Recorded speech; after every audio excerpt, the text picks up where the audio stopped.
राधा स्वामी जी। आज की सत्संग वीडियो का विषय है संतों महात्माओं या सद्गुरु के सत्संग में जाने से हमारे भजन सिमरन पर क्या असर पड़ता है, हमारी ध्यान में तरक्की पर क्या असर पड़ता है, किस तरह से कामिल मुर्शिद का सत्संग, एक कामिल मुर्शिद की वाणी हमारी जिंदगी ही नहीं बदलती बल्कि हमें आध्यात्म की ऊंचाइयों तक पहुंचने में भी मदद करती है। इसी के बारे में आज हम इस वीडियो में बात करेंगे। वाणी राधा स्वामी दयाल सतनाम सतपुरुष की। आज की सत्संग वीडियो में हम संत दरिया जी की वाणी का उपयोग करेंगे, जिससे कि हमें ये समझने में मदद मिलेगी कि सतगुरु संत या जो हमारे गुरु है, जिन्होंने हमें नाम दीक्षा दी है, वो अपने सत्संग के माध्यम से किस प्रकार हमारी ज़िंदगी तब्दील कर देते हैं। तो चलिए इसी विषय के संदर्भ में आज की सत्संग वीडियो आरंभ करते हैं। गुरु प्यारी सत्कारयोग सत्संगत जी, आप सभी के भीतर बैठे परमात्मा को मेरा प्रणाम। आप सभी के चरणों में मेरा प्रणाम स्वीकार करें। विनती करता हूँ, जो भी व्यक्ति चाहता है कि मुझे भजन सिमरन में तरक्की चाहिए या उनका मन चंचल है, चाहते हैं कि मन ठहर जाए और भजन सिमरन में आगे बढ़े, वो व्यक्ति इस वीडियो को पूरा सुन सकते हैं। बाकी अपनी अपनी मौज है। एक और बात ध्यान में लेना ज़रूरी है, मेरी बातों को मोटिवेशन के रूप में मत लेना। मेरी बातों को अमल में लाना, प्रैक्टिकल करना, ताकि आप लोगों की ज़िंदगी तब्दील हो जाए। क्योंकि हम यहाँ पे कोई टाइम पास नहीं कर रहे हैं, ना तो मैं टाइम पास कर रहा हूँ, ना तो आप लोग टाइम पास कर रहे हो। तो मैं बार बार इसीलिए कहता हूँ कि ध्यान से सुनना, एक एक शब्द को अपने जहन में उतारना, ताकि आप लोगों की ज़िंदगी तब्दील हो जाए और आप लोग भजन सिमरन के मार्ग पर आगे अग्रसर हो पाएँ। बाकी आपकी मौज है, आपकी अपनी दिली इच्छा है। तो संत दरिया जी की वाणी है, सत शब्द सत गुरमुखी, मत गजंद मुख दंत। संत दरिया जी कहते हैं कि संतों महात्माओं या सद्गुरु के मुख से जो निकल रहा है, जो भी शब्द हैं उनके मुंह से निकलते हैं, वह तो सत्य है, वह सच है, वह तो परम सत्य है, बड़ा शक्तिशाली है। मत गजंत मुखदंत, ज़्यादा शक्तिशाली है उस हाथी से भी जो धक्के मार मार कर बड़े से बड़े किले के द्वार को तोड़ देता है, जो अपने दांतों से बड़े बड़े किले के द्वार को हिला देता है, गिरा देता है। परंतु साधारणतः हमारी मनोदशा होती है कि जो मुझे जचे की बात वह मैं मानूंगा, जैसे कि मैंने पिछली एक वीडियो में कहा था। परंतु सबसे बड़ी बात तो यह है कि क्या तुम लोगों को सच का पता है? क्या तुम लोग सच जानते हो? तुम लोग किसी भी व्यक्ति की बात सुनते हो और मान लो उसने 100 शब्दों में कुछ कहा, उसमें से 80 शब्द तुम बोलते हो ये मैं नहीं मानूंगा, और 20 शब्दों को बोलते हो ये मैं मानूंगा। तो तुमने सामने वाले व्यक्ति को सुना क्या? तो ये मनोदशा नहीं रखनी है। अगर तो तुम ये मनोदशा रखते हो कि हाँ भाई, जो मुझे बात जचेगी वो मैं मानूंगा, जो नहीं जचेगी वो मैं नहीं मानूंगा, तो फिर तो भाई वही बात हुई कि तुम्हें सच का पता है। ये ऐसे ही है कि भाई जैसे सूरज को तुमने देखा है, मैंने भी देखा है, तो अगर मैंने और तुमने देखा है तो उसकी बात भी क्या करनी। अगर पता ही हो किसी की, तुम्हें मानने की ज़रूरत ही क्या है। ये तो ऐसा ही हुआ कि भाई कोई बीमार हो गया है, कोई व्यक्ति बीमार है और डॉक्टर के पास जाए और तुम कहो कि भाई दवाई जो मुझे जचेगी वो मैं लूँगा, जो मुझे नहीं जचेगी वो मैं नहीं लूँगा। अब डॉक्टर दे दे दवाई तुम्हारे लीवर इन्फेक्शन के लिए, बोले कि जी ये गैस के लिए है कैप्सूल, ये खाना खाने के पहले खा लेना, ये तुम्हारा एंटीबायोटिक्स हैं, प्रीबायोटिक्स हैं, ये खाना खाने के बाद खा लेना। और तुम कहो नहीं नहीं जी मैं केवल गैस का ही कैप्सूल खाऊंगा, मैं प्रीबायोटिक्स प्रोबायोटिक्स या एंटीबायोटिक नहीं लूँगा। तो क्या तुम लोग ठीक हो जाओगे? नहीं ठीक हो सकते। डॉक्टर की जो बताई गई दवाई है वो पूरी की पूरी माननी पड़ेगी। ऐसा ही तुम लोग करते हो।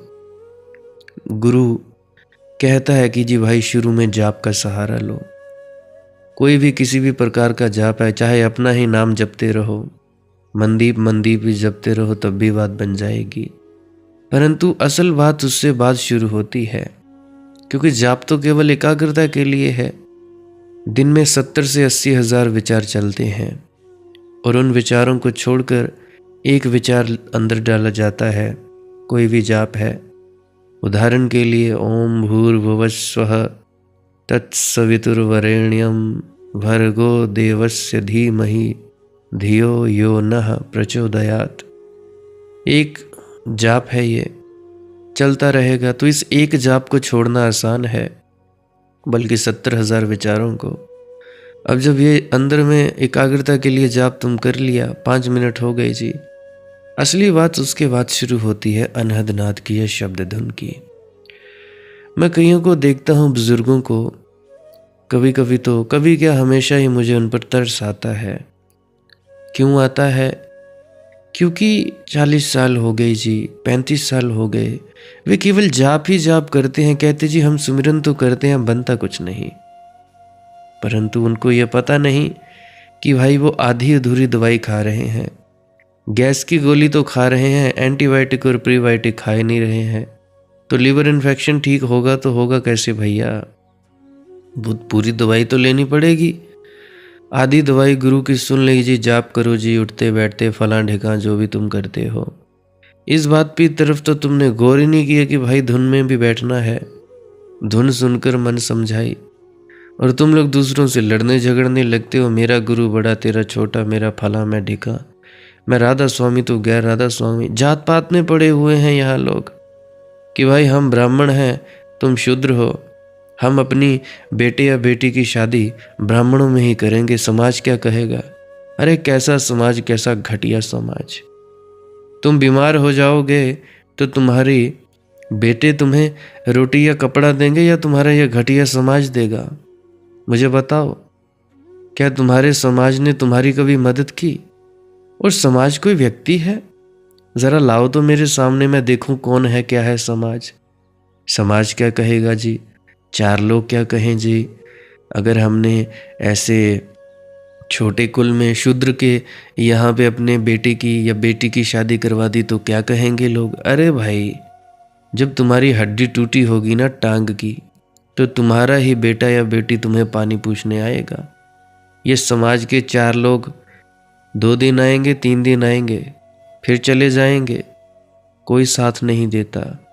हर किसी का अपना समाज है। मान लो 100 व्यक्तियों का समाज है, उसमें से 1 नंबर का व्यक्ति सोच रहा है 99 क्या सोचेंगे, 2 नंबर का भी सोच रहा है, बाकी 99 क्या सोचेंगे, 3 नंबर का व्यक्ति सोच रहा है, बाकी क्या सोचेंगे। अरे तुम लोग मूर्ख हुए पड़े हो या क्या हुए पड़े हो? वही बात, नहीं जी नहीं, हमने तो अपनी शादी करवानी है राधा स्वामी घर में। राधा स्वामी लड़का ही चाहिए, चाहे बाद में शराब पीता हो या मांस मछली खाता हो या बेईमानियां करता हो, जुए खेलता हो, कौन जाने। अरे भाई, अगर व्यक्ति अच्छा है तो भाई अच्छा है, शादी करवा दो। क्या तुम पुरानी मूर्ताओं में पड़े हो कि हम शूद्र हैं तो शूद्र में ही शादी करेंगे, मैं ब्राह्मण हूँ तो हम ब्राह्मणों में ही शादी करेंगे? निरे मूर्खों के मूर्ख। गुरु बनाया है, जाते भी हो डेरे में, सब कुछ करते हो, वो धारणाएं तोड़ने के लिए बैठे हैं। 40 साल बोलते हुए हो गए, पर तुम लोगों के कानों पर जूं नहीं रहेंगी।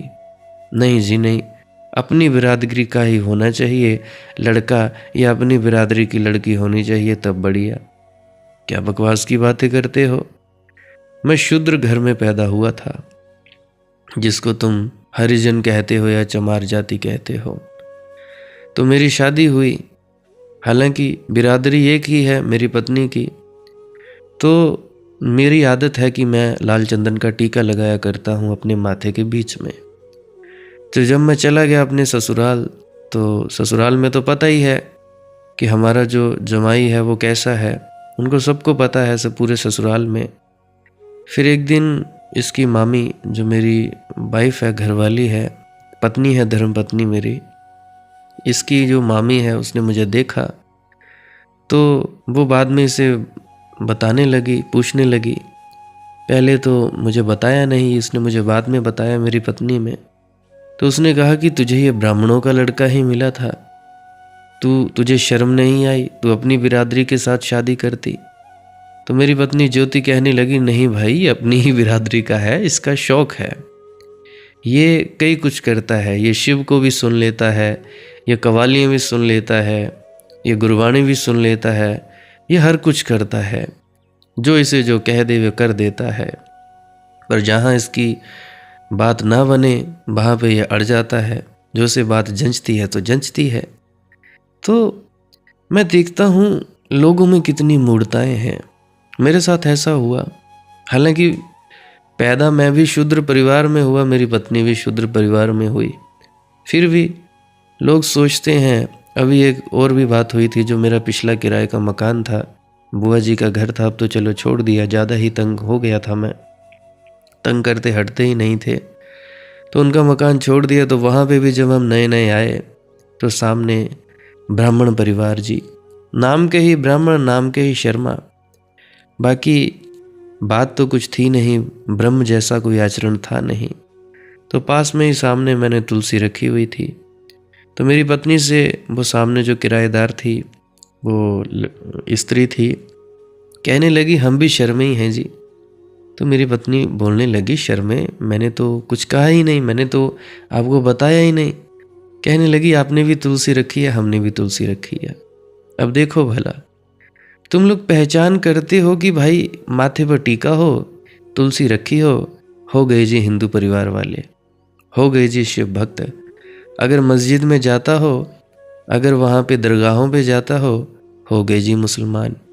अब मैं दरगाह पे भी जाता हूँ, डेरा बाबा सखी सुल्तान, अब तो काफ़ी वक्त हो गया मुझे गए, क्योंकि एक तो शरीर दुरुस्त नहीं था, बीमारी थी, कम से कम साल ही हो गया, शायद 8-10 महीने हो ही गए। गया था, परंतु गाड़ी में गया था, मित्र के साथ, कहता मैं जाऊँगा, मैंने बोला ले चल भाई, मुझे भी बता देता हूँ कहाँ है।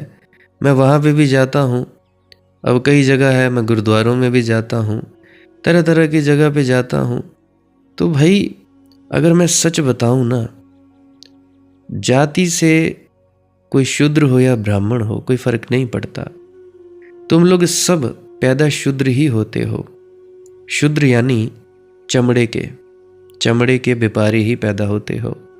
चमड़ियाँ ही तो देखते हो तुम सब, ये गोरी चमड़ी, हाय कितना सोना है, ये काली चमड़ी, ये सफ़ेद चमड़ी, ये नीली पीली चमड़ी, ये अमीर की चमड़ी, ये गरीब की चमड़ी। चमड़ियों को तो तुम लोग व्यापारी हो, और क्या हो? तुम लोग शूद्र नहीं हो, चमार नहीं हो, तो और क्या हो? चमड़े को ही देखते हो, और क्या देखते हो तुम? बाल देखते हो कैसे हैं, नाक छिदवाया है कि नहीं छिदवाया है, कान छिदवाया है, कपड़े कैसे पहने हो। तुम लोग व्यवसायी हो या हो क्या? ज़रा सोचो तो। बात तो तुम लोगों को मेरे पे कड़वी लगेगी कि हाँ ये कह क्या रहा है, परंतु भाई बात सत्य है। तुम लोग चमड़े के ही व्यापारी हो, चाम देखते हो, चमड़ी ही देखते हो, गोरी काली नीली पीली, कपड़े कैसे पहने हैं, पैसा कितना है इस चमड़ी का, मिट्टी से आए हो मिट्टी में मिल जाएंगे। परंतु शर्म नहीं आती फिर भी तुम्हें, जितना मर्जी बोल दो। कितने ही संत महात्मा हुए, हालांकि सबसे उच्च कोटि के संत हुए रविदास महाराज जी, शूद्र हरिजन जाति में, फिर भी तुम लोगों को भेदभाव करने में शर्म नहीं आती। शर्म कहाँ आती है? चलो ये तो पुरानी बात थी कि हम ब्राह्मण हैं, हम इसी में शादी करेंगे, शूद्र में नहीं जाएंगे, समाज क्या कहेगा, या हम शूद्र हैं। जैसा कि मेरी पत्नी ने मुझसे आकर कहा कि ऐसा ऐसा कहते हैं जी। मैंने बोला अच्छा जी, ऐसा कहते हैं तो उनको कह देना कि भाई हम भी आप जैसे ही हैं। हालांकि वाकई में ब्राह्मण तो हो गया हूँ, ब्रह्म जैसा आचरण तो आ गया है, फिर भी कह देना कि हाँ ये ब्राह्मण ही है, कोई बात नहीं, तो क्या हो गया। तो ये फालतू की बकवासबाजियां भाई बंद किया करो। हम राधा स्वामी है, तुम भी राधा स्वामी हो। अरे काहे के राधा स्वामी भाई, क्या तुम्हारी राधा स्वामी के साथ मिल गई? स्वामी जिसको परमात्मा कहा जाता है, राधा तुम्हारी चेतना या चेतन सत्ता क्या उस परमात्मा से मिल गई? नहीं मिली। तो क्या तुम हो गए राधा स्वामी? बिल्कुल नहीं हुए राधा स्वामी। फालतू की बकवासबाजियां करते हो। हम भी राधा स्वामी जी अपनी बेटी की या बेटे की शादी राधा स्वामी में करवाएंगे। क्या फालतू की बकवासबाजी है। अच्छा एक और बात, सत्संगी गैर सत्संगी। सत्संगी का मतलब पता क्या होता है? सत यानी सच, संगी यानी सच का संग करने वाला, सत्संगी। क्या तुम हो गए, सच के साथ मिल गए, जुड़ गए, हो गए हो सत्संगी? कहते हो जी हम सत्संगी परिवार में पैदा हुए हैं, सत्संगी हैं हम। तो सत्संगी परिवार में पैदा हुए हैं तो क्या तुम सत्संगी हो गए?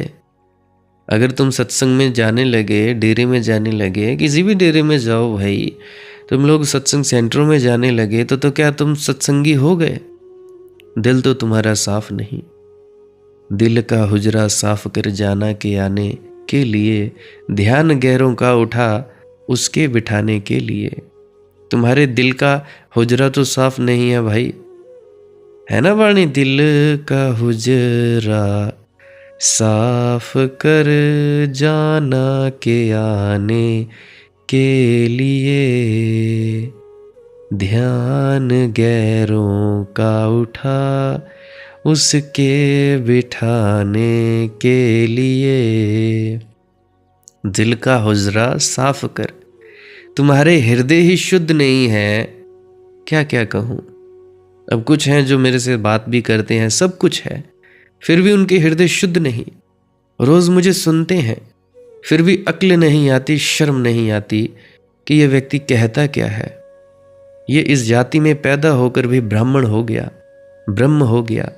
मोहम्मद किस जाति में पैदा हुए थे? ब्राह्मण।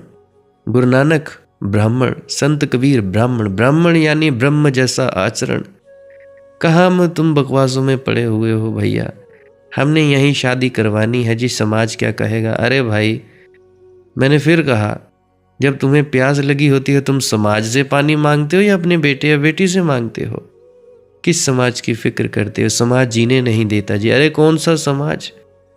क्या तुम्हें किस किस ने तुम्हें पैसा दिया? ऑपरेशन की जब जरूरत पड़ी किस किस व्यक्ति ने तुम्हारी सहायता करी? जरा सोचो। वही होंगे दो चार लोग, वही चुनिंदा, ये जिसको तुम्हारे साथ हमदर्दी होगी, वही तीन चार लोग। उसके अलावा किसने तुम्हारी मदद की? कौन तुम्हारे साथ खड़ा हुआ? और वो जो जिन्होंने तुम्हारी सहायता की उनको कोई दिक्कत नहीं होगी। तो भाई मैं क्या समझूं? मैं तो कहता हूं कि भाई अगर वाकई में प्रेम है ना, किसी भी स्त्री और पुरुष में, लड़का और लड़की में वाकई प्रेम है, वासनाओं की तृप्ति नहीं कि हाँ भाई नंगे हो लिए या जो भी तुम करते हो वासना की तृप्ति कर ली तो वासना ही है, तो भाई मत करवाना शादी। अगर वाकई में प्रेम है, एक दूसरे के बिना नहीं रह सकते, तो श्री कृष्ण का फार्मूला अपनाओ। श्री कृष्ण भी तैयार थे और रुक्मिणी जी भी तैयार थी, तैयार थे भाई, दोनों बात प्रेमी थे, तो सीधी बात है हरण करके ले गए, बात खत्म। तो उनका ही फार्मूला अपनाना पड़ेगा। है ब्राह्मण, है सब कुछ, तुम क्षत्रिय हो, पता नहीं क्या क्या बनते फिरते हो। एक व्यक्ति तो आ गया था, एक दिन मैं अपने मित्र के घर में था, तो हम नाम क्या ही लूँ। अब उनकी जो माता जी थी, उनके गुरु कोई जो कथावाचक होते हैं, मुझे कहने लगे, मैं बैठा हुआ, क्या करते हो बेटा? मैंने बोला कुछ नहीं, बस ऐसे ही रहता हूँ, फ्री ही रहता हूँ। आज से 2-3 साल पहले की बात है। YouTube वीडियोस बना लेता हूँ, कभी सत्संग कर देता हूँ, कभी ये कर देता हूँ। फिर वो मेरे माथे पर टीका देखे, कहते कौन सी जाति है तुम्हारी? मैंने कहा मेरी कोई जाति नहीं है। कहने लगा शक्ल से तो तुम ब्राह्मण लगते हो। मैंने बोला ब्राह्मण? कौन ब्राह्मण भाई? मैं कोई ब्राह्मण हूँ नहीं, मैं हूँ ही नहीं भाई। शरीर मेरा ब्राह्मण हो ही नहीं सकता, शरीर तो मेरा शूद्र है। कहने लगा नहीं नहीं तुम बताओ तो सही। मैंने बोला भाई मनदीप काफ़ी है, तुम मेरे नाम से ही जानो। मेरे पीछे ही पड़ गया, जब तक गाड़ी में गया नहीं वो गया ही नहीं। ऐसे तो हमारी मनोदशा है। पूजते हो तुम कृष्ण को और बात फिर भी तुम जात पात की करते हो। अरे भाई, पैदा सभी चमड़ी के साथ होते हैं तो सभी शूद्र हैं, सभी शूद्र हैं। ब्रह्म जैसा आचरण हो जाए, सत्संगी जब सच के साथ संग हो जाए, जब स्वामी के साथ तुम्हारी राधा मिल जाए, धारा जो है प्रवाह उल्टा हो जाए, जो ऊपर से नीचे की तरफ आ रहा है, तब जाकर बात बनेगी। ऐसे फालतू बकवासों में मत पड़ो, मत पड़ो भाई। कुछ नहीं मिलने वाला, कोई समाज तुम्हारी सहायता नहीं करने वाला। तो मैं बात कर रहा था कि भाई आधी बात मेरी माननी की, आधी बात नहीं माननी, तो ऐसे तो नहीं ठीक हो जाओगे भाई। परंतु हाँ, डॉक्टर चुनने की तुम्हारे पास कोई स्वतंत्रता है। अब उदाहरण के लिए, अब मैं यहाँ पे डिस्ट्रिक्ट ऊना में रहता हूँ, झलेड़ा के पास में ही अब मैंने शिफ्ट किया है रेंसरी में। तो यहाँ पे मैं रहता हूँ, तो मेरी एक चॉइस थी कि डॉक्टर मैं डिस्ट्रिक्ट ऊना का चुनूँ या होशियारपुर का चुनूँ। अब डिस्ट्रिक्ट ऊना में जो मैंने डॉक्टर चुना उससे मुझे फ़र्क नहीं हुआ, या ऐसा कह सकते हो फ़ायदा नहीं हुआ। तो मैंने चुनाव कर लिया। मेरी पत्नी ज़्यादा परेशान हो जाती है मुझे देखकर। वैसे तो मेरी शक्ल से अंदाज़ा लगाना कठिन होता है कि ये व्यक्ति बीमार था कि नहीं था, क्योंकि जब मैं डॉक्टर के पास गया था पहली बार हॉस्पिटल रात के 11 बजे एक्टिवा उठाकर, तो डॉक्टर के नाम वगैरह लिखवाया मैंने। कहता नाम? मैंने कहा मनदीप। कहता उम्र? मैंने कहा 27 साल। तब 21 सितंबर नहीं आई थी, उस वक्त मेरा जन्मदिन होता है, 1.5-2 महीने पहले की बात है। मैंने कहा जी मनदीप। कहने लगा मरीज़ को? कौन है मरीज़? मैंने कहा मैं खुद मरीज़ हूँ। कहते वह तुम तो भला चंगा है भाई, तुझे क्या हुआ है? तो शक्ल से तो नहीं पता लगता। मेरी पत्नी बड़ी परेशान थी, तो इन्होंने कॉल की। हमारे यहाँ पे हमारे रिलेटिव्स हैं, रिश्तेदार हैं पौर हीरा में, होशियारपुर में। तो कहा कि ये बीमार है, तो उन्होंने कहा कि चलो ठीक है, यहाँ पे आ जाओ होशियारपुर में, यहाँ पे डॉक्टर ये हैं करनैल जी, उनके पास दिखाओ। तो मेरे पास चुनाव था, मैं गया उनके पास और मुझे फ़र्क हुआ। उन्होंने मेरी सिचुएशन समझी, ब्लड टेस्ट भी था, सब कुछ देखा, उसके अनुसार दवाई दी। तो अभी भी दवाई मतलब खाता हूँ, पर एक टाइम खाता हूँ। 99% तक मैं ठीक हो चुका हूँ, दुरुस्त हो चुका हूँ। बाकी 1-8% तो चलता ही रहता है। तो डॉक्टर चुनने की मेरे पास स्वतंत्रता थी, परंतु जो उसने दवाइयाँ दी थी वो चुनने की मेरे पास स्वतंत्रता नहीं थी। अब जैसे तुम किसी को भी पकड़ लो, किसी भी गुरु को पकड़ लो, तुम गुरु नानक को पकड़ो, तुम हज़रत मोहम्मद को पकड़ो, बाबा कबीर को पकड़ो, ये तुम्हारी अपनी आज़ादी है। परंतु जो उन्होंने कहा है उस पर चलो भी। एक ओंकार सतनाम करता पुरख, निरपौं निर्वैर, अकाल मूरत अजूनी सैपम। गुरु नानक जी की वाणी, ला इलाहा इल्लल्लाह मुहम्मदुर रसूलुल्लाह, ये कलमा है। हज़रत मोहम्मद को मान लो कि वो उस अल्लाह के अलावा और कोई है नहीं। बाबा कबीर की वाणी, तुम कहते कागद की लेखी, मैं कहता आंखन देखी। जो घर वारा आपने वही चले हमारे साथ, शीस तली धर घर मेरे आओ, कि भाई अपना अहंकार अपनी तली पर धर के मेरे घर आओ। जिस मर्जी की बात मान लो भाई, पर बात पूरी मानो ना, क्यों नहीं मानते? अब जीसस क्राइस्ट की ही बात कह देता हूँ, God is love, love is God. अब अगर उन्होंने कहा परमात्मा प्रेम है और प्रेम ही परमात्मा है, तो तुम लोग अगर ईसाइयत से जुड़े हो तो तुम्हारे पादरी तुम्हें क्या सिखा रहे हैं? ज़रा सोचो, क्या तुम्हारे अंदर प्रेम है? ये सिखाते हैं इसके पास नहीं जाना, उसके पास नहीं जाना, इसका प्रसाद नहीं खाना, उसका नहीं खाना, ये नहीं करना, वो नहीं करना। अरे भाई, वहाँ पे God is love, love is God का जो फ़लसफ़ा है जीसस क्राइस्ट का, यीशु मसीह जी का, वो गया कहाँ, वो बचा कहाँ? तुम खुद भेदभाव कर रहे हो, तुम्हारा किसी से प्रेम ही नहीं। अब मुझे उनकी बात याद आती है जीसस क्राइस्ट की, हज़रत ईसा जी की, कि जब वे अक्सर बैठते थे, कोई बेईमान थे, कोई सूदखोर थे, कोई वेश्याएं होती थी, कोई कुछ होते थे, तो कहते थे कि ये व्यक्ति ठीक नहीं है। तो एक व्यक्ति ने पूछ ही लिया कि आप इन लोगों के पास ज़्यादा क्यों बैठते हो? तो वो फरमाने लगे कि देखो, डॉक्टर की किसको ज़रूरत पड़ती है, बीमार को ज़रूरत पड़ती है या स्वस्थ को ज़रूरत पड़ती है? आगे से जवाब आया कि जो बीमार है उसको ही ज़रूरत पड़ती है डॉक्टर की, चिकित्सक की। तो वो कहने लगे ये बेईमान है, इनको मेरी ज़रूरत है, ये बीमार हैं, ये वेश्याएं हैं, या ये कुछ व्यभिचार कहते हैं बाइबल की भाषा में, ये व्यभिचारी हैं, इसको मेरी ज़रूरत है ताकि इसका व्यभिचार हट जाए, ये इस काम से मुक्त हो जाए। मुझे कहानी याद आती है कि कुएं पर पानी पिलाने वाली जो वैश्या थी, स्त्री थी, वो आई तो जीसस क्राइस्ट ने कहा कि भाई मुझे पानी पिलाओ। कहने लगी कि भाई मैं तो नहीं पिला सकती, मैं ठीक नहीं हूँ, मैं अछूत हूँ। उस वक्त भी ऐसा ही चलता था। तो वो कहने लगी कि भाई मैं तो पानी नहीं पिला सकती। तो क्राइस्ट कहते कि भाई पानी तो मैं पिला दूंगा, तुम पहले मुझे पानी पिलाओ, तुम मुझे पहले ये पानी तो पिलाओ, मैं तुम्हें वो जल दूंगा जिससे तुम कभी भी प्यासी नहीं रह जाओगी, मैं तुम्हें जीवन जल दूंगा। वैसे तो बात बड़ी लंबी चौड़ी है, पर मैं इन शॉर्ट में ही बात कह रहा हूँ। समझने को तो बात वही थी ना कि उन्होंने जब भेदभाव नहीं किया हजरत ईसा ने, तो तुम क्यों करते हो? जब हमारे गुरु महाराज गुरिंदर सिंह जी या आगे जो जिनका क्या नाम है, जगजीत सिंह गिल जी, उनको तो मैं ज़्यादा नहीं जानता क्योंकि मैंने एक ही सत्संग सुना है उनका, अभी हाल ही में 1.5-2 महीने पहले। तो उसके पहले के महाराज चरण सिंह जी, जितने भी संत महात्मा हुए, भेदभाव किया किन्होंने, किसने भेदभाव किया? अब तुम लोग भेदभाव करते हो, अब भेदभाव में ही तुम्हारी लुटिया लुट जाती है और क्या होता है। तो भाई भेदभाव से बचो। ये जितने भी चिकित्सक हैं इनकी बातों पर अमल करो। God is love, love is God, God is love, love is God, मतलब परमात्मा प्रेम है, प्रेम परमात्मा है। तुम्हारा प्रेम गया कहाँ? अरे किसी डॉक्टर की बात मानो तो, परंतु नहीं, तुम्हारा समर्पण नहीं है। तुम कहते हो कि भाई ये मैं अपने हिसाब से कर लूँगा, ये नहीं करूँगा, ये करूँगा, वो करूँगा। तो भाई अगर कोई गुरु चुना है तो फिर तुमने समर्पण किया। अगर ऐसा समर्पण ना हो कि भाई जो गुरु कहेगा वो मैं मानूंगा, प्रैक्टिकल करके देखूंगा, अगर नहीं मुझे रिजल्ट मिला तो ठीक है, फिर अगला गुरु सही।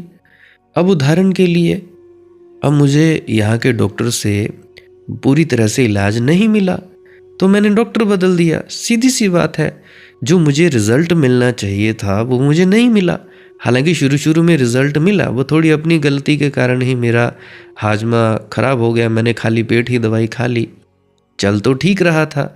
परंतु फिर अब जो वो डॉक्टर थे उसके हाथ से वो बीमारी निकल गई, कसूर उसका भी नहीं, कसूर मेरा खुद का। खाली पेट मैंने दवाई खा ली, तो खाली पेट दवाई खाई तो मेरा ज़्यादा बढ़ गया, ना कुछ पचे ना कुछ हो, तो उस डॉक्टर के पास गया। तो उसी प्रकार से जो गुरु तुमने बनाया है भाई, जिस गुरु के तुम्हें समर्पित हुए हो, उसकी बात पूरी पूरी मानते क्यों नहीं? क्यों तुम गुरुओं के पीछे लड़ते हो? मेरा गुरु अच्छा, होशियारपुर वाला अच्छा कि ब्यास वाला अच्छा कि आगरे वाला अच्छा? क्या लेना है तुमने? जो कहता है उसको बात मानो। ये तो ऐसे हुआ जी कि नहीं जी, हिमाचल का प्राइमरी स्कूल का टीचर बड़ा और हमारे आगरा का प्राइमरी स्कूल का टीचर छोटा। नहीं जी, वो ज़्यादा अच्छा पढ़ाता है, वो ऐसा वैसा। अरे भाई बात तो मानो, तभी तो तुम्हें पता लगेगा कि भाई कौन गुरु सही कौन गलत। जो भी जैसा भी गुरु तुमने बनाया है, जिस तरह से भी बनाया है, उसकी बात मानो, उस पे पूर्ण अमल करो। जैसा गुरु ने कहा है वैसा करो, क्योंकि डॉक्टर ही तो तुमने चुना है। अब जो डॉक्टर तुमने चुना है उसने जो कहा है, परहेज भी बताएगा, दवाई भी बताएगा, अब उसके अनुसार तो तुम काम करोगे। जैसे जैसे तुम दवाई खाते जाओगे, परहेज करते जाओगे, वैसे वैसे तुम ठीक हो जाओगे। अब जैसे 2-2.5 महीने से मैं उबली हुई सब्जियां खा रहा हूँ, ना तो नमक ना तो मिर्ची मैं पहले से ही खाता नहीं था, नमक भी मैं पहले से ही बहुत कम खाता था। फिर हल्का सा तड़का लगता था, वो भी ख़त्म हो गया, क्योंकि मुझे कोई स्वाद से लेना देना ही नहीं था। पहले भी मैं ऐसे ही खाता था, अब भी मैं ऐसे ही खाता हूँ। तो परहेज़ बताया था डॉक्टर ने कि भाई उबली सब्जियाँ खानी है। हर चीज़ में उबली हुई। अब मेरे जो बड़े भाई हैं, क्या नाम है उनका, हाँ पुष्पेंद्र भाई, उन्होंने भी मुझे लौकी, कभी लौकी पहुंचाते रहे, कभी घिया पहुंचाते रहे, और भी बहुत सारी उन्होंने सहायता की मेरी। तो मेरे जो बड़े भाई हैं, वैसे तो एक माँ के पेट से हम पैदा नहीं हुए हैं, उनकी उम्र मेरे ख्याल से 40 तक हो गई होगी, शायद 35-40। बड़े भाई ही हैं क्योंकि उन्होंने मेरा बड़ा ख्याल रखा, बहुत ही ज़्यादा उन्होंने केयर रखी, मुझे लेकर गए जहाँ भी बन पड़ा, ब्लड टेस्ट के लिए बुलाता हूँ तो लेके गए। तो उन्होंने बहुत ही देखा। तो है तो अलग अलग माँ के पेट से पैदा, पर है भाई है। तो उन्होंने मुझे जो जो परहेज़ बताया मैंने वो किया कि मनदीप भाई ऐसा नहीं तो ऐसा तुम करो, ये चीज़ नहीं तो ये चीज़ तुम करो, फला करो ढिका करो, मतलब हर चीज़ वो बताते रहे, मैं मानता रहा। क्योंकि वो मेरे से उम्र में भी बड़े हैं, एक्सपीरियंस में भी बड़े हैं। तो दुनियावी चीज़ का तो मुझे ज़्यादा एक्सपीरियंस है नहीं, क्योंकि मैं हूँ 28 का अब हुआ हूँ, अब शायद उनकी 40-45 या अपनी इतनी ही उम्र होगी, ज़्यादा मुझे पता नहीं है। क्योंकि उनके बच्चे, एक लड़की है जो वो शायद 10वीं में है, बाकी मुझे उनकी उम्र ज़्यादा पता नहीं है। तो जो मुझे परहेज़ बताए वो मैंने किए, तभी तो मैं ठीक हुआ। अब जो तुम्हारा गुरु बताता है उसको तुम करो तो सही, तभी तो पता लगेगा कि ये गुरु ठीक है कि गलत है। तुम ऐसे ही फालतू में लड़ने लग पड़ते हो। अगर जो गुरु ने कहा है रिजल्ट नहीं मिला तो गुरु बदल दो, इसमें क्या दिक्कत है। जैसे अगर तुम्हें किसी स्कूल में या तुमने किसी से ट्यूशन रखी है, ट्यूशन तुम्हें कोई पढ़ाता है, मान लो कोई मनदीप नाम का ही शख्स है, अब मनदीप नहीं अच्छा पढ़ा रहा है, नहीं तुम्हें रिजल्ट मिल रहा है, बदल दो उसको। दीपक के पास रख लो ट्यूशन, अमन के पास रख लो ट्यूशन, रमेश के पास रख लो, सुरेश। अरे भाई जो जिससे तुम्हें फ़ायदा मिले वो मिले, क्योंकि हर बच्चा एक जैसा तो होता नहीं है। तो तुम लोग कहते हो नहीं जी नहीं, गुरु के साथ गद्दारी नहीं। अरे वाह, गुरु के साथ गद्दारी तो तुम अब कर रहे हो। मैं अगर सच्ची बात बताऊं, गुरु के साथ गद्दारी तुम कैसे कर रहे हो, ये मैं कैसे कह सकता हूं। तुम गुरु के साथ गद्दारी ऐसे कर रहे हो क्योंकि तुम लोग गुरु का पूरा पूरा कहा मानते नहीं हो। ये है तुम्हारे गुरु से गद्दारी, ये सबसे बड़ी गद्दारी है। गुरु ने जो कहा तुम करते नहीं। गुरु ने कहा जी इतनी देर, थोड़ी देर बैठ जाओ, ध्यान में उतरना है, तुम करते नहीं। गुरु ने कहा ईमानदारी से चलो, तुम लोग चलते नहीं, तुम लोग बेईमानियाँ ही बेईमानियाँ। गुरु ने कहा प्रेम प्यार से रहो, भेदभाव नहीं करने, तुम लोग भेदभाव करते हो। मैं नामदानी हूँ, वो गैर नामदानी है, हम सत्संगी है, वो गैर फला ढिका, पता नहीं क्या क्या बकवास बाजियाँ। शर्म नहीं आती, जू नहीं रेंगती तुम्हारे सर पर, पता नहीं तुम लोग क्या क्या करते रहते हो। फिर भी मेरी यही विनती है कि भाई थोड़ा किया करो। जूतियां तो रोज पड़ती हैं, परंतु फिर भी असर नहीं। मैं एक बात साफ साफ कह देना चाहता हूँ, गुरिंदर सिंह जी महाराज तुम लोगों को बख्श देंगे, वो बड़े प्रेम से बात करेंगे। मेरे पास सीधी लाठी चलती है, क्योंकि हम बहुत सख्त किस्म के व्यक्ति हैं। सख्ती ऐसे नहीं कि भाई सख्ती में तुम लोगों को कुछ मैं मारूंगा या मैं कुछ कर दूंगा या मैं कुछ तंत्र का प्रयोग कर दूंगा जो भी मुझे रिद्धि सिद्धि शक्ति मिली है ना। शक्ति बस इतनी ही है, जो तुम्हारे में कमी है वो सीधी है। और एक और भी शक्ति मैंने की है कि भाई 2 बार से ज़्यादा अगर मेरे पास कॉल आ गया अगर एक दिन में, तो वो उसको भी मैं ब्लॉक कर देता हूँ। कईयों को किया है, कई रोते हैं चिल्लाते हैं, अब क्या फ़ायदा रोने चिल्लाने से। जब मेरी इतनी सी छोटी सी बात नहीं मान सकते तो आगे क्या फ़ायदा। जब कहा गया है व्हाट्सएप पर 24 घंटे में जब मर्जी मैसेज करो, वॉइस मैसेज करो, कोई दिक्कत की बात नहीं। परंतु तुम लोग एक दिन में 2 बार 3 बार 4 बार 5 बार इतने बार कॉल्स कर रहे हो। और एक ने क्या किया, जिसको मैंने ब्लॉक किया, उसने मुझे 5-10 हज़ार रुपये मुझे मेरे अकाउंट में डाल दिए। अब क्या मुझे रिश्वत देना चाहते हो तुम लोग, मुझे बताओ कि भाई मैं अनब्लॉक कर दूं तुम लोगों को। भाई खरीदने की कोशिश मत करो, पैसा देने को पूरी दुनिया तैयार है, सारी दुनिया मुझे कुछ ना कुछ देना चाहती है। वो लेता नहीं हूँ वो बात अलग है। हाँ मैंने लिए भी हैं कुछ चुनिंदा इंसानों से। अब जो बोलते हैं कि नहीं जी हमारी ये श्रद्धा है, मैंने लौटाए भी शुरू में। अब मैं क्या करूं, अब मैं करूं तो करूं क्या, वैसे तो मैं चल रहा हूं। वैसे अगर कोई देता है तो भाई मैं सीधा चला जाता हूँ, ठीक है, किसी को ज़रूरत है तो दे देता हूँ, मुझे ज़रूरत पड़ती है तो मैं खुद के लिए रख लेता हूँ। तो इसीलिए मैं हर किसी को जो भी मैं सामान बोलता हूँ, कई बार ये खरीद लो वो खरीद लो, पूछ लेता हूँ पैसे हैं, नहीं है तो मैं खुद से खरीद कर कुरियर कर देता हूँ, ये कर देता हूँ, बाकी अपनी मौज है। तो भाई खरीदने की कोशिश मत करो मनदीप को, ऐसा मत सोचो कि तुम लोग मुझे खरीद दोगे या मुझे पैसे दे दोगे तो मैं तुम्हें अनब्लॉक कर दूंगा। ना भाई, व्हाट्सएप पे ब्लॉक हुए हो, मुझे कम्युनिकेशन तुम्हारा बंद हुआ है, बाकी सत्संग सुनने में कोई दिक्कत नहीं, सुनते रहो और जिससे मर्जी पूछो। अरे भाई एक सीमा होती है, 2 बार कॉल करो, क्या तुम सत्संग सुनते नहीं? फिर भी तुम्हें पता नहीं। अब तुम लोगों को भी पता है कि भाई इसे काम करना पड़ता है, इसको काम करना पड़ता है, क्योंकि इसको घर भी बनाना है, क्योंकि हक हलाल की कमाई से ही बनाना है। तो भाई घर बनाना है। कई लोग कहते हैं कि या आ जाएं जी, अभी आए कहाँ पे भाई तुम? पहले बुआ था, अब एक ये और किराए का मकान है। अब बंदिशें होती हैं, तुम लोगों ने जानी होंगी। जब तक अपना घर ना हो, अपना यानी एक फ़कीर की कुल्ली ही हो, कुल्ली समझते हो, एक फ़कीर का झोंपड़ा ही हो, उसमें भी बहुत बढ़िया बात बन जाती है। तो वही बात मैं तुम लोगों से कहता हूँ भाई, अगर तुम्हें ज़्यादा दिक्कत है तो भाई बनवा लो अपने लिए, आ जाया करूँगा, बैठ जाया करूँगा, मुझे कोई प्रॉब्लम थोड़े ना है। तो सीधी सी बात कहता हूँ, मैं यहाँ पे किराए पे खुश हूँ, मस्त चल रहा हूँ। परंतु तुम लोग बार बार 2 बार कॉल करते हो, ठीक है, उठा लिया तो ठीक, नहीं उठाया तो बार बार क्यों करते हो? और ऊपर से तुम रिश्वत देने की कोशिश करते हो मुझे। ये कोई बात हुई? मुझे भाई बाकियों की तरह मत समझना, मैं नमक के साथ रोटी खा लूँगा, परंतु ऐसे अगर तुम करोगे तो भाई वो चीज़ मैं सहन नहीं कर सकता। गरीबी झेल लूँगा, कोई दिक्कत की बात नहीं, जो है वो कर दूँगा, कोई दिक्कत की बात नहीं, परंतु ऐसे नहीं करूँगा। तुम लोग मुझे खरीदने की कोशिश मत ही करना, तो भाई बेहतर रहेगा। तो मैं बात कर रहा था कि भाई गुरु के साथ गद्दारी तुम कर रहे हो, गुरु की पूरी बात ही नहीं मानते। गद्दारी ये है, ये थोड़े ना गद्दारी की भाई तुमने किसी ट्यूशन टीचर से पूछ लिया तो वो गद्दारी हो गई। ना भाई ना, गुरु के साथ गद्दारी तुम लोग कर रहे हो। बात उसने जो कही उसको तुम मानते नहीं हो, तुम्हारा फायदा कहाँ से हो? कोई फायदा नहीं हो सकता तुम्हारा।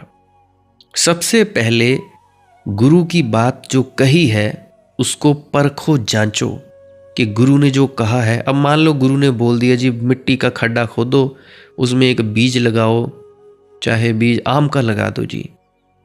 अब गुरु बोले कि जी थोड़े दिनों में इसमें से कोंपलें निकलेंगी, थोड़ा सा पौधा बनेगा, बरसात के मौसम में। गुरु ने कहा तुम्हें, मान लो तुमने खड्डा निकाला, बीज डाल दिया आम का, मिट्टी कर दी, गुरु की बात मानी, कर रहे हो, और वाकई में निकल आया आम का वृक्ष, छोटा सा पौधा निकल आया, और उसके बाद धीरे धीरे और बड़ा हुआ। तुम्हें थोड़ा सा यकीन होगा, नहीं भाई गुरु ने जो कहा है वो बिल्कुल ठीक कहता है। धीरे धीरे विश्वास बनेगा, बनता फिर आगे चलो। फिर अगर रिजल्ट ना आए तो भाई सीधी बात है, छोड़ो उस गुरु को, क्या लेना तुमने उस गुरु से। फिर भाई गुरुओं के शरीरों से क्यों चिपटते रहते हो, क्यों देहों से चिपटते रहते हो? मिलना अंदर से है, सब कुछ घर में बाहर नाही, बाहर ढूंढे सो भरम भुलाही। और एक बात और याद रखना, मैं भेदभाव नहीं करता किसी से, सभी के लिए एक ही कानून है। ये नहीं कि तुम खास हो तो तुम्हें मैं ब्लॉक नहीं करूँगा, तुम नहीं खास हो तो तुम्हें मैं ब्लॉक कर दूंगा। ना भाई ना, गलती करोगे ब्लॉक कर दिया जाएगा, मुझे कोई लेना देना नहीं है। ना तो भाई अपना कोई डेरा है, ना तो मेरा कोई ऐसा धंधा है कि मैं धंधा चला रहा हूँ, ना तो हम पर्चे बनाते हैं, ना तो हम कुछ करते हैं। जिसको भी जो बताया गया है आज तक उसका मैंने 1 भी रुपया नहीं लिया है। हाँ, खर्चा जो हुआ है वो उनका अपना ही हुआ है, जो उन्होंने करना था। मैंने अपनी तरफ से कुछ नहीं लिया है। बाकी को श्रद्धा से दे दे तो उसको मैं मना भी नहीं करता, नहीं तो सामने वाला बुरा मना जाता है कि क्या हम इस काबिल भी नहीं है। तो सीधी सी बात है, मैं भेदभाव नहीं करता, सीधी सी बात। बाकी तुम्हारी मौज है। तो कह रहा हूं कि भाई गुरु की पूरी बात मानो। तो गुरु के जो मुख से जो निकल रहा है वह सत्य है, वह परम सत्य है, वह बड़ा शक्तिशाली है। गुरु के सच के जो वचन होते हैं ना, उस मतवाले हाथी से भी ज़्यादा शक्तिशाली होते हैं। अभी बहुत से लोग होंगे जो मेरी बातें सुनकर जिनको फ़ायदा हुआ होगा, क्योंकि मैं प्रैक्टिकल बात करता हूँ। मुझे नहीं लेना देना कि कोई वाणी क्या कहती है क्या नहीं कहती है। मैं अपनी देसी भाषा में ही बोलता हूँ। देसी भाषा में जैसा जैसा मैंने जाना वैसा वैसा मैं बोलता हूँ, सीधी सी बात है। तो गुरु के जो वचन होते हैं वो पागल हाथी से भी ज़्यादा शक्तिशाली होते हैं। कईयों को फ़ायदा मिलता है, कईयों को नहीं मिलता है। जिनको नहीं मिला उन्होंने किया नहीं, जिनको मिला उन्होंने किया। गुरु के वचनों में तुम्हारे अंधकार को गिरा देने की क्षमता है, लेकिन यह तो तोड़े पोल गढ़ वह तोड़े कर्म अनंत। तुम पर निर्भर है। क्या कहते हैं संत दरिया जी कि तुम उसे अंगीकार करो, तुम गुरु की बात मानो तो ही ये क्रांति घट सकती है। जैसा कि मैंने अभी कहा, तुम स्वीकार करो कि गुरु ने जो बात कही वो हम ऐसे करेंगे तो ही तो क्रांति घट सकती है। अब देखो, हाथी पुराने ज़माने में जो हुआ करते थे वो किले के द्वार तोड़ा करते थे। हाथी जो है वो बड़ा शक्तिशाली जानवर होता है, तो हाथी किले का द्वार तोड़ सकता है। लेकिन गुरु के वचन तुम्हारे जन्मों जन्मों में बनाई गई तुम्हारी जो अपनी ही निर्मित व्यवस्था है, जिसको तुम जीवन कहते हो, जो जीवन तो नहीं है, मृत्यु से भी बदतर है, और जिसे तुम अपना घर कहते हो, जो तुम्हारा घर तो नहीं है, महाजेल खाना है।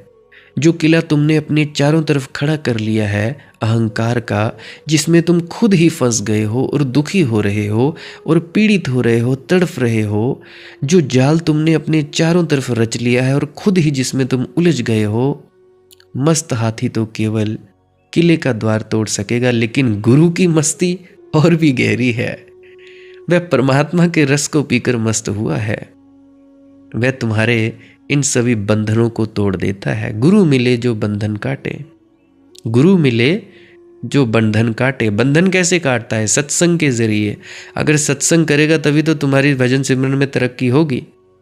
कोई दिमाग थोड़े ना खराब हुआ है महाराज जी का कि जो साल में 12-13 भंडारे या ऐसे होते हैं 20-25, क्यों बुलाते हैं वो अपने पास? ताकि भाई तुम्हें सही बात समझाई जाए। सबसे पहली बात सत्संग, सत्संग जरूरी है। इसीलिए सत्संग सुना करो, अवश्य सुना करो। चाहे तुम गुरु के द्वारा बताई गई बातों को मानते हो या नहीं मानते हो, चाहे तुम उलट पुलट, चाहे तुम बेईमान हो, चोर हो, उचक्के हो, चाहे तुम कुछ भी हो, मैं कहता हूँ सत्संग जरूर सुना करो। क्योंकि गुरु जो होता है वह परमात्मा के रस को पीकर मस्त हुआ है। अब हाथी को शराब पिला दी।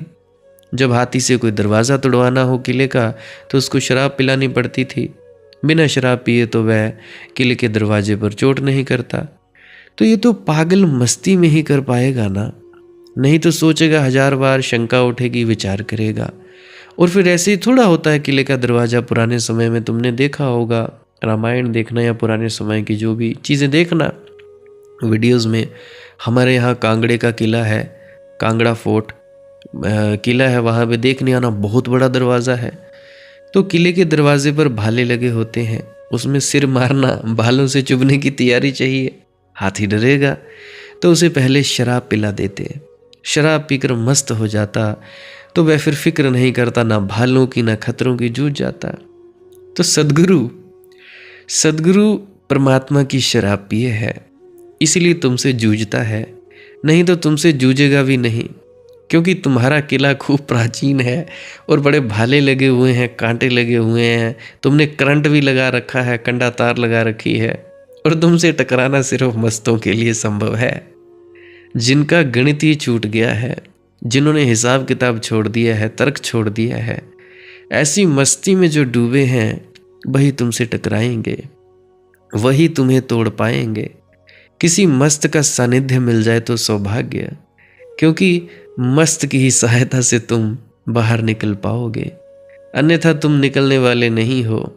होशियार आदमी तो तुमसे बचकर चलेंगे, चालबाज आदमी तो कहेगा कहाँ की झंझट में पड़ता भाई, तुम्हारा किला पड़ा है, क्योंकि जन्मों जन्मों के कर्मों से तुमने उसे निर्मित किया है। तो भाई तुम्हें तुम्हारे बंधन तोड़ने के लिए गुरु काम आता है। वह ना, ये जो हल्का हल्का सुरूर है, ये जो हल्का हल्का ज़ुरूर है, ये तेरी नज़र का कसूर है कि शराब पीना सिखा दिया, कि शराब पीना सिखा दिया। ये जो हल्का हल्का सुरूर है, ये तेरी नज़र का कसूर है कि शराब पीना सिखा दिया। तेरी चाह ने, तेरे प्यार ने, तेरे प्यार ने, तेरी चाह ने मुझे एक शराबी बना दिया, मुझे एक शराबी बना दिया। तो यह तो तोड़े पोल गढ़, बह तोड़े कर्म अनंत।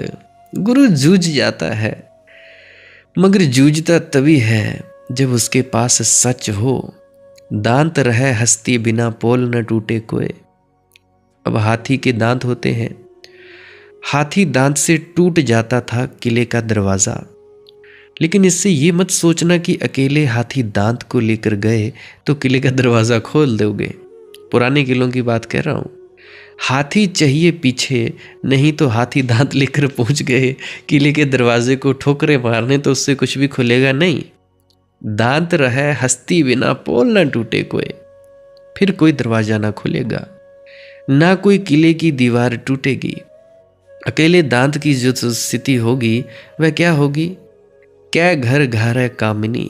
अकेले दांत से या तो स्त्रियां भूषण बना लेंगी या गले में पहन लेंगी, और क्या होगा। कई हाथी दांत पहनते हैं, शेर का दांत पहनते हैं, ऐसे तो होता है। क्या खिलारा हुए, या बच्चे खिलौना बना लेंगे और खेलेंगे, उससे फिर किले नहीं टूटते। तो दरिया कह रहे हैं कि सदगुरु के वचन से किला तभी टूटता है जब उसके पीछे आत्मा अनुभव हो। वो सदगुरु तुम्हारे किले के दरवाजे तोड़ता है, अहंकार तुम्हारा तोड़ता है। हालांकि तुम सदगुरुओं से कोई सलूक नहीं करते। गुरु नानक देव जी को तुमने निकाल दिया, अब महावीर के कानों में कीलें ठोंक दी, अब हजरत ईसा जीसस क्राइस्ट को तुमने वो सूली पर टांग दिया। क्या क्या नहीं करते तुम लोग। परंतु सदगुरु मस्त होता है, वो फिक्र नहीं करता। अब गुरुओं की बात सुनो, गरम तवों पर बिठा देते हो, खाल उधेड़ देते हो, चक्कियों में पिसवाते हो, क्या नहीं करते तुम। तो भाई सदगुरु के वचनों से किला तभी टूटता है जब उसके पीछे आत्मा अनुभव हो। जब कोई पहुंचा हुआ गुरु पूर्ण महात्मा हो, तब ही किले का दरवाजा टूटता है। हाथी हो पीछे, परमात्मा हो पीछे, तभी। पंडित से नहीं टूटेगा। कितने ही तुम लोग सत्संग ने सुन लिए, तुम लोगों ने सत्संग सेंटरों में जाकर बचपन से सुन ही रहे हो, क्या तुम्हारा कभी टूटा? पंडित वे ही वचन बोलता है जो सदगुरु बोलता है। तोता रटंत टें टें टें टें टें, और क्या करते हैं। ना कोई अनुभव, ना कोई मस्ती, ना नजारा। वचनों में कोई भेद नहीं। पंडित के पास सिर्फ दांत है, हाथी नहीं है। सदगुरु के पीछे हाथी है। इसीलिए तो YouTube कितने चैनल भरे पड़े हैं। तुम जाते हो, पंडितों की बातें सुनते हो, बड़ा मजा आता है। मुझे कौन सुनता है? वही कोई 4000 लोग, 5000 लोग, जो वाकई में चाहते हैं कि हाँ हमने जिंदगी बदलनी है, जिनकी तरक्की हो भी रही है। और उनमें से एक दो तो पहुंच भी गए, आत्मज्ञान को उपलब्ध हो भी गए। सीधी सी बात है कि अगर 2-3 व्यक्ति पहुंच गए, अगर आत्मज्ञान को, अपने आप को जान लिया, तो सीधी सी बात है कि भाई आत्म अनुभव है। वरना पंडितों के पास जाओ, YouTube चैनल भरे पड़े हैं, टें टें टें टें सुन को फिर से आ जाओ। तो वह मतवाला परमात्मा सदगुरु के पीछे जुड़ा है।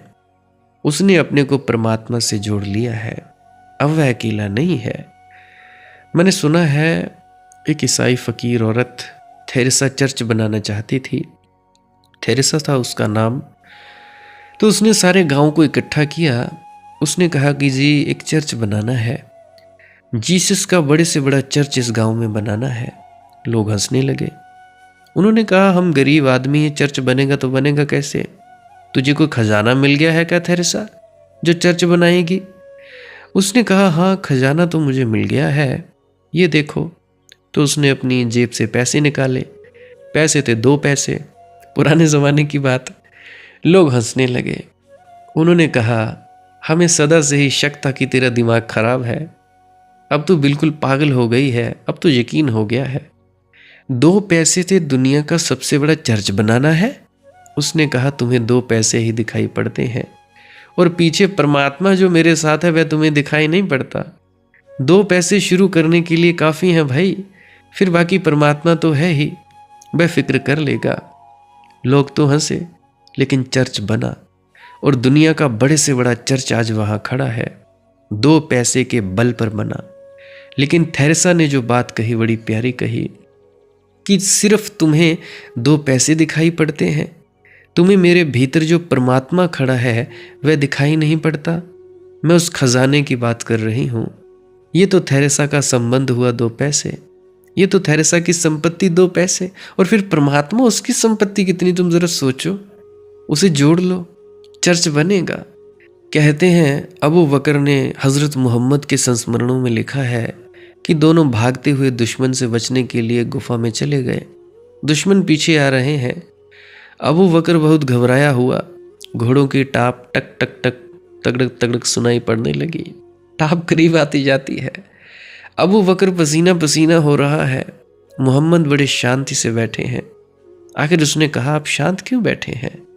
आखिरी घड़ी आई जा रही है, कुछ परमात्मा से प्रार्थना वगैरह करनी हो तो कर लो, अब ज़्यादा देर नहीं है, ये सांस थोड़ी देर की और है भाई। घोड़ों की टाप बढ़ती जा रही है, दुश्मन करीब आ रहा है और हम केवल 2 हैं और दुश्मन हज़ारों हैं। तो हज़रत मोहम्मद ने कहा, वहाँ तू गलती करता है, हम 2 नहीं, हम 3 हैं, गिनती ठीक से कर। अबू बकर ने गौर से देखा, कहीं मैं घबराहट में गिनती तो नहीं भूल गया। देखा तो 2 ही हैं, एक मैं और एक हज़रत मोहम्मद। छोटी सी गुफा, 2 बैठे हैं। अबू बकर ने कहा, आप होश में तो हैं हज़रत? डर के मारे कहीं आप घबरा के पागल तो नहीं हो गए हैं? 3 गिन रहे हैं 2 को। हज़रत मोहम्मद ने कहा, तुम परमात्मा को गिनते नहीं जो हमारे साथ सदा है? हम 3 हैं, 2 हम, एक और परमात्मा। दुश्मन हज़ारों हो, कोई फिक्र ना कर, उस एक की मौजूदगी काफ़ी है। और जब मोहम्मद ये बात कह रहे थे तभी आवाज़ घोड़ों के टाप की कम होने लगी। ठीक उसी क्षण वे किसी और रास्ते पर मुड़ गए। थोड़ी ही देर में टापों की आवाज़ बंद हो गई, दुश्मन दूर निकल गए। तो परमात्मा का ऐसा विश्वास, परमात्मा 24 घंटे तुम्हारे साथ है। दांत रहे हस्ती बिना पोल न टूटे कोई, अकेले दांतों से नहीं टूटता है किले का दरवाजा, पीछे हाथी चाहिए। इसीलिए तो तुम्हारे ये गुरु, तथाकथित गुरु, जेलों में बैठे फिरते हैं। तथाकथित गुरु जितनों को भी केस चले हुए हैं। तो हाथी भी साधारण नहीं चाहिए भाई, मस्त चाहिए, मतवाला चाहिए गुरु, शराब में डूबा चाहिए, नहाया हुआ चाहिए शराब में, रुआ रुआ शराब का हो तो टूटता है, क्या कर धारा कामिनी। अकेले हाथी दांत लिए घूमना, जैसे पंडित पुरोहित, जैसे तुम्हारे सत्संग करता अपनी काख में किताबें लेकर घूमते हैं, आते हैं गाड़ी में बड़े टौर से, हम सत्संग करता हैं जी, आते हैं और घमंड में चले जाते हैं। मैं ऐसा नहीं कहता कि सभी ऐसे हैं, बहुत ही अच्छे कमाई वाले भी हैं, स्त्रियां भी हैं, पुरुष भी हैं, परंतु मैं तुम लोगों को चोट इसीलिए करता हूँ ताकि तुम्हारा अहंकार टूटे। अगर कोई सत्संग करता भी मुझे सुन रहा है, उसके भीतर ये अहंकार पैदा ना हो। अगर भाई देखो, सदगुरु को हो सकता है तो मैंने बोला मुझे भी हो सकता है, मुझे हुआ। अगर मुझे हो सकता है तो तुम लोगों को भी हो सकता है, इसमें कोई बड़ी बात नहीं है, क्योंकि जो होगा गुरु कृपा और परमात्मा कृपा से होगा। तो अकेले हाथी दांत लिए घूमना, लोग शास्त्र लिए घूम रहे हैं, अकेले हाथी दांत सिद्धांतों की चर्चा करते हैं, बिना किसी स्व अनुभव के, बिना किसी आत्म साक्षात्कार के, बिना परमात्मा से आंख मिलाए जो परमात्मा की बात करते रहते हैं, जिन्होंने समाधि का जरा भी रस नहीं चखा और समाधि की शास्त्रीय व्याख्या करते रहते हैं, जो कभी प्रार्थना में उतरे नहीं और प्रार्थना पर शास्त्र लिखते रहते हैं। सावधान रहना उनसे। क्या कर धारा कामिनी, वह जो हाथी दांत लिए हैं, आज नहीं कल किसी स्त्री के साथ में या तो आभूषण बन जाएगा, क्या खिलारा होए, या खिलौना बन जाएगा, कोई बच्चा उससे खेलेगा, इससे ज़्यादा मूल्य नहीं है। कोरे शब्दों का कोई भी तो मूल्य नहीं है। और ख्याल रखना, कोरे शब्द भी ठीक वैसे ही दिखाई पड़ते हैं जैसे भरे शब्द। शब्दों में कोई फर्क नहीं है। हाथी दांत तो वे ही हैं, पीछे हाथी हो कि ना हो। अगर तुम हाथी दांत को ही देखते हो तो क्या फर्क करोगे? दोनों हालत में हाथी दांत है। अगर तुम हाथी दांत को ही काट कर रासायनिक परीक्षण करवाओगे तो दोनों में एक सा ही रासायनिक परीक्षण निकलेगा, कोई फर्क ना होगा। तो संत दरिया क्या बोलते हैं, कोई पंडित बोलता हो, दोनों की भाषा का अगर जाकर भाषा शास्त्री से विश्लेषण करवाओगे तो वह कहेगा कि दोनों की भाषा एक ही जैसी है, दोनों एक ही बात कर रहे हैं। अब मेरी बहनें हैं, कुछ क्या बहुत सी बहनें हैं, एक थोड़े ना है, एक को छोड़कर बहुत सारी बहनें हैं। अब इतनी सारी बहनें हैं, अब उसमें से एक दो बहनें जो है वो, एक दो क्या उसमें से एक बहन मुझे सुनकर समझाने की चेष्टा करती है, तो बोलती वही है जो मैं बोलता हूँ, फिर भी वो कहती है कि भाई मेरी बात उसे समझ में नहीं आती, तुम्हारी बात उसे समझ में आ जाती है।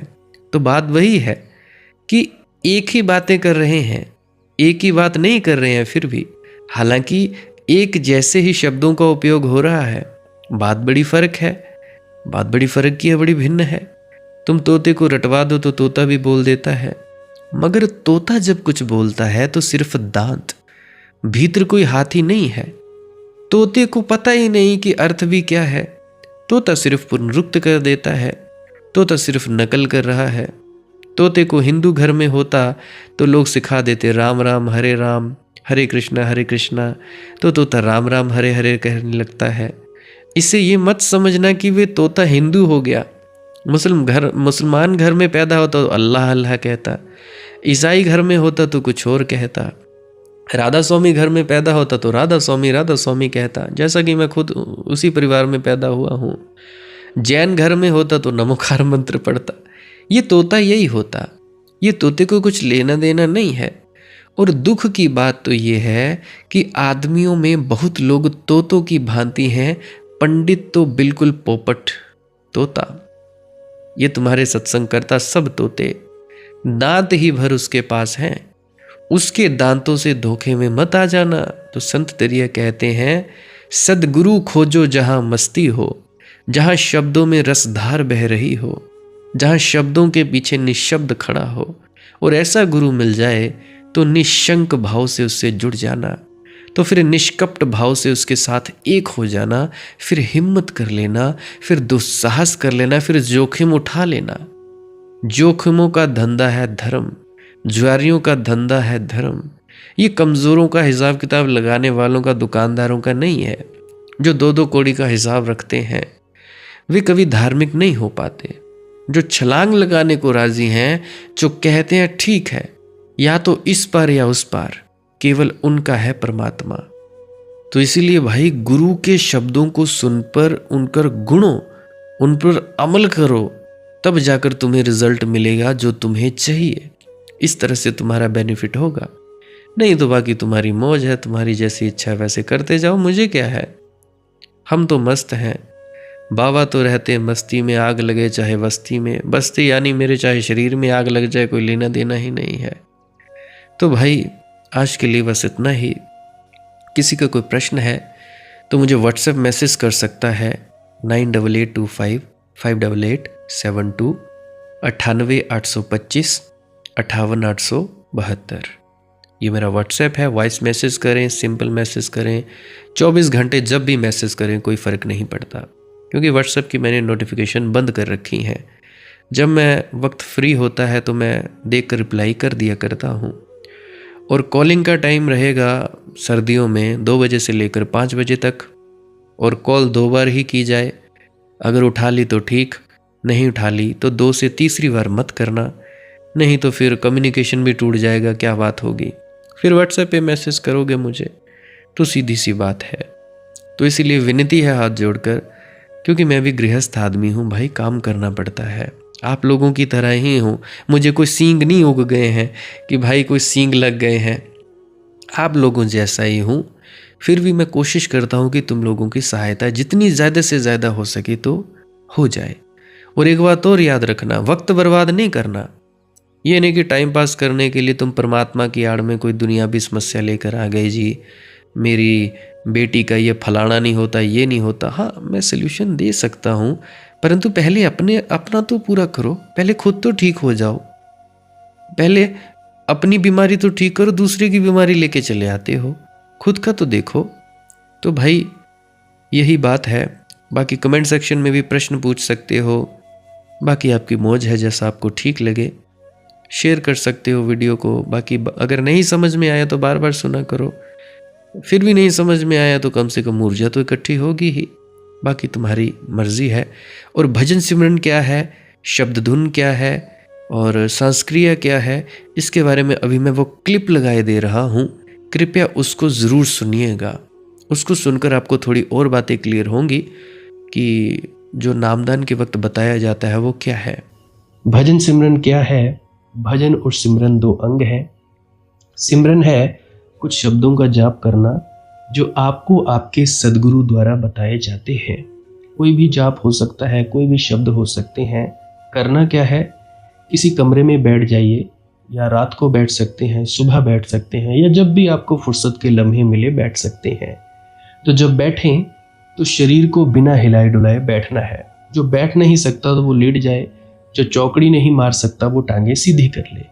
कोशिश ये रहनी चाहिए कि ज़्यादा से ज़्यादा वक्त शरीर को बिना हिलाए डुलाए बैठा जाए। उसके बाद अपने शब्दों का जाप शुरू कर दे। आंख बंद रखें, आंखों पर ज़्यादा जोर नहीं लगाना है, कोई कष्ट नहीं देना है, नहीं तो सर में दर्द होगा और फिर आप लोगों को परेशानी हो सकती है। तो आपने क्या करना है, चुपचाप शांत होकर बैठे रहना है, शब्दों का जाप शुरू कर देना है। जितनी देर भी आप करना चाहो, आधा घंटा, पौना घंटा, 10 मिनट, 15 मिनट, या जितनी भी आपको आपके सदगुरु द्वारा दिया गया निर्देश है, जितना निर्देश है उसका पालन कीजिए। और उसके बाद दूसरा स्टेप करना बड़ा ही ज़्यादा ज़रूरी है। वो क्या है, वो उसी अवस्था में बैठे रहें या आसन भी बदल सकते हैं। ये जो शब्दों का जाप होता है ये एकाग्रता के लिए होता है, ताकि मन की एकाग्रता आ जाए। और जब मन की एकाग्रता आ जाए फिर दूसरा कदम क्या है, धुन सुनने के लिए बैठना। चुपचाप बैठे रहें, आंख बंद है, शब्दों का जाप बंद कर देना है। और अगर कोई भी आपके गुरु महाराज है, उनको आप स्मरण कर रहे थे, याद कर रहे थे, आंखों के सामने शक्ल ला रहे थे, तो उसको लाना बंद कर दीजिए। शब्द धुन सुन रही है तो सुनते रहिए, आंख बंद करके अंधेरे में ही टिके रहें। टिके रहना है और ये इच्छा नहीं करनी है कि कुछ दिखे, कहीं पहुंचा जाए, परमात्मा को पाना है, ये करना है, वो करना है। याद रखें, ना कुछ समझना है, ना कुछ देखना है। ऐसे ही अज्ञानी होकर इसी अंधेरे में पड़े रहें। इसी अंधेरे में पड़े रहना है बस। उसके बाद जो होगा सो होगा। और अगर कोई अनुभव हो भी गया तो इससे ये नहीं कि अगली बार फिर से कामना करनी है कि ये वैसे ही हो। कामना ही सबसे बड़ी अड़चन है, इच्छा ही सबसे बड़ी अड़चन है, किसी चीज़ की तृष्णा करना ही सबसे बड़ी अड़चन है, मांग ही वासना है। अगर परमात्मा चाहिए तो कुछ नहीं मांगना है, चुपचाप बस बैठो, अपने आराम में बैठो, अपने विश्राम में बैठो। धीरे धीरे धीरे वो होगा जो होना चाहिए। अगर मैं ज़्यादा बोलूँगा तो आप लोग फिर से उसकी कल्पना कर लोगे कि जी ऐसा होता है, खंड ब्रह्मांड ऐसे होते हैं, चांद तारे दिखेंगे, फलाना ठिकाना। तो मैं ऐसा नहीं कहूँगा। मैं बस इतना कहूँगा, जो कुछ दिखता है, कुछ भी दिख जाए, वो मन है, वो माया है। जो नहीं दिखता वही आत्मा है, वही आत्मा में होना है। अब जैसा कि तुम लोग इसी अंधेरे में टिके रहोगे, टिके रहोगे, टिके रहोगे, तो कुछ दिनों के बाद या महीनों के बाद एक प्रकाश आएगा। वो प्रकाश पूरे शरीर में फैलता जाएगा और धीरे धीरे तुम इस प्रकाश के सहारे अपने आप में स्थित होगे। अब देखो, इस प्रकाश को देखने वाले भी तुम हो और इस शब्द धुन को सुनने वाले भी तुम हो। अब जो ये शब्द धुन को सुनता है और प्रकाश को देखता है, ये तुम हो। तो अपने आप में स्थित होना है, अपने आप को जानना ही सच्चा आत्मज्ञान है। खुद को जानना, खुद को जान लिया, मालिक को फिर जान जाओगे। तो इतनी सी प्रक्रिया है। और आगे आप श्वास क्रिया भी कर सकते हो। ये मुझे बताई गई थी विजय शर्मा जी द्वारा। वो एक उच्च कोटि के संत हैं, तो उन्होंने मुझे बताई। अब मेरा फ़र्ज़ बनता है कि आप सभी को बताऊं। वैसे तो मैं रोज़ रोज़ बताता हूँ, फिर भी आज फिर से बता रहा हूँ। श्वास क्रिया क्या है? नाक से सांस लेना है, मुंह से छोड़ना है। लंबा सांस लेना है नाक से और मुंह से छोड़ देना है। 15 मिनट करें, 20 मिनट करें, आधा पौना घंटा, जितनी देर भी आप कर सकते हो करें। करने के बाद करना कुछ नहीं है, चुपचाप आंख बंद करके बैठ जाना है। लेट सकते हो तो लेट सकते हैं, वो आपकी अपनी इच्छा है। नींद आ जाए तो सो जाना है, कोई शरीर को कष्ट नहीं देना है। अगर सर घूमे घूमने देना है, अगर आपका शरीर कांपे तो कांपने देना है। उसकी आपने दिक्कत, परेशानी और चिंता नहीं लेनी है, ये सब होता ही है। और मरने से डर लगे तब भी नहीं डरना है, ये होता ही है। क्या कहा मैंने? 15 से 20 मिनट कर सकते हैं, उसके बाद चुपचाप बैठें और अपने भीतर अपने आप उतर जाओगे। ठीक है जी। प्रेग्नेंट लेडीज़ बिल्कुल ना करें, जिनको दिल की बीमारी है या गोलियां वगैरह खाते हैं वो भी बिल्कुल ना करें, और बाकी सब कर सकते हैं। जिनको नींद नहीं आती वो अवश्य करें, और जिनको थोड़ा डिप्रेशन रहता है वो भी अवश्य करें, और जिनके बच्चे थोड़े पढ़ाई में कमज़ोर हैं वो भी ज़रूर करें। बाकी आपकी मौज है, करना हो करिए, नहीं तो आपकी अपनी अपनी इच्छा है। और ध्यान दें, जब सिमरन करें तो उसके बाद सीधा भजन पे बैठें, और जब ये श्वास क्रिया करें तो इसके बाद सीधा भजन के लिए बैठें। अलग अलग प्रक्रियाएं हैं। एकाग्रता के लिए है श्वास क्रिया, और एकाग्रता के लिए ही है भजन सिमरन। सिमरन भी एकाग्रता के लिए और श्वास क्रिया भी एकाग्रता के लिए। ठीक है, मिक्स नहीं करना है, अलग अलग करिए। अगर श्वास क्रिया करी तो उसके बाद सीधा धुन सुनने पर बैठें। अगर सिमरन के शब्दों का जाप किया उसके बाद फिर से धुन सुनने पर बैठें। बाकी आपकी अपनी मौज है, जो आपको रुचे वो कर सकते हो। अगर धुन सुनने लगे तो धुन सुनने पर ही डायरेक्ट बैठा जाए, परंतु श्वास क्रिया मत छोड़ना, क्योंकि श्वास क्रिया करने से शारीरिक, मानसिक और आध्यात्मिक लाभ मिलता है। तो बाकी आप कीजिए, आपकी मौज है। और कोई प्रश्न है तो कमेंट सेक्शन में पूछ सकते हैं, या इंस्टाग्राम, टेलीग्राम, फेसबुक पे सर्च करें मालिक की मौज सत्संग, तो वहाँ पे पूछ सकते हैं। प्रश्न पूछने से पहले एक विनती, आप लोग पुरानी सत्संग वीडियोस को अवश्य सुनिए। क्या पता आपके प्रश्नों के जवाब मिल जाए और आप अपने भीतर ध्यान में उतर जाएं। बाकी आपकी अपनी मौज है। लाइक कर सकते हैं इस वीडियो को अगर आपको कुछ सीखने को मिला है, और कमेंट सेक्शन में राधा स्वामी ज़रूर लिखें। सब्सक्राइब कर सकते हैं इस चैनल को अगर रोज़ रोज़ नए नए सत्संग सुनना चाहते हैं। और बाकी आप सत्संग लगा के छोड़ दीजिए, और बस छोड़ दीजिए। सुनते सुनते आप ध्यान में प्रवेश करेंगे, या तो आप जी सो जाएंगे, तो आपकी मौज है। बाकी आप लोग अगर शेयर करना चाहो अपने मित्रों तक तो कर सकते हैं, नहीं तो मालिक की मौज है, कोई चक्कर नहीं है।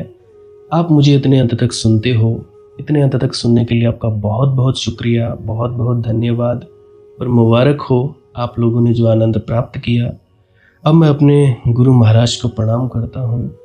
आप सभी के भीतर बैठे परमात्मा को भी प्रणाम करता हूँ। मेरा प्रणाम स्वीकार करें। राधा स्वामी जी।